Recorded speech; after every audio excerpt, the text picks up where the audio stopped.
Hello, my name is Nick Hald, and today I'm going to be presenting a lesson on nutrition, specifically proteins, using the four C's. This is related to our very long lesson of Chapter 5, Lesson 2 from the Glencoe Health Book, 2010 edition.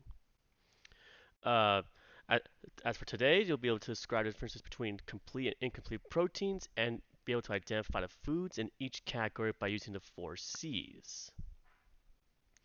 A brief little review. What are the four C's? Well, they revolve around critical thinking, creativity, collaboration, and communication within the classroom. A quick definition on protein is that they are nutrients that help build and maintain body cells and tissues. Over here, we'll use the creativity in which students will create a list of foods that they believe are high in proteins. These answers don't have to necessarily be correct, but it draws upon the students' current or prior knowledge on what they hear about proteins. Proteins is a word to hear a lot about, especially if they are um, being physically active. They'll hear about protein when they, take protein drinks or have protein powder like the Whey brand. However, they may not understand what kind of foods contain proteins. They may Someone may know that it's meats, but not specifically particular kind of meats because this may be their first or second years into a physical activity program, or they just eat the foods that their parents will cook them on an everyday basis. Next, after creating said list, uh, I have them critically think for a moment to to ask them like, what if I told you there are different types of proteins?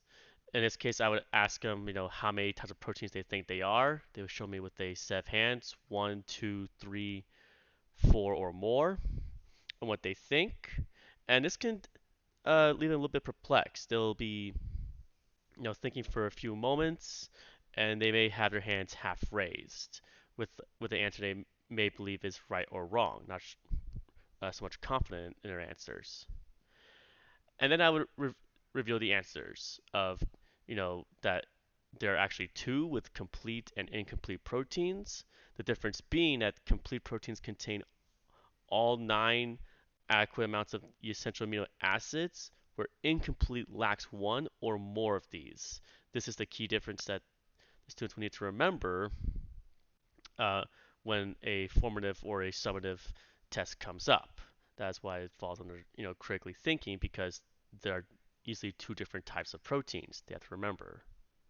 Next comes a list of foods. Now, all these foods are big in proteins right here. We have, as you can see here, we have beans, bread, eggs, milk, cheese, and yogurt. And the very next one, we have some white rice, peanut butter, steak, and chicken. Now, after looking at all these different foods, I want them to collaborate within their table groups. They're sitting about groups of four uh, amongst their classmates. And I want to take these pictures and put them in categories that they believe could be complete or incomplete. This will take about, 5 to 10 minutes to complete because they want to mix and match these different answers. They can either write them down uh, on their own PowerPoint, or they could copy and paste the images to the correct side that they believe correspond with the correct proteins. From there, I would take their answers and see what their collaboration has led them to. The first answers would be under the complete proteins, which would be some some steak, chicken, eggs, milk, cheese, and yogurt. If they were to say, steak, chicken, eggs, and dairy products, that would be a correct answer as well. These complete proteins have all nine essential amino acids, and eating just one of these as part in one of their meals would help them reach their daily requirement for proteins through for the day. Then we get to the incomplete proteins, which would be white rice, beans, peanut butter, and bread. Now, now white rice is specific because brown rice would come up later in a different lesson on fiber. So it's very important that the kids understand that white rice is the key here. Incomplete proteins, as they know, are missing one or more of the amino acids, but they can still get their daily requirements of proteins by having a combination of one of these four uh, foods throughout the day. Okay, so if they were to have like chicken and beans, or not chicken and beans, rice and beans, they would be able to meet their daily requirement for protein without having to say have some steak or chicken if they're not in a mood for those foods or cannot eat those foods. Finally, we're going to communicate with one another as well as with me. With this question, would you say that their diet has complete or incomplete proteins?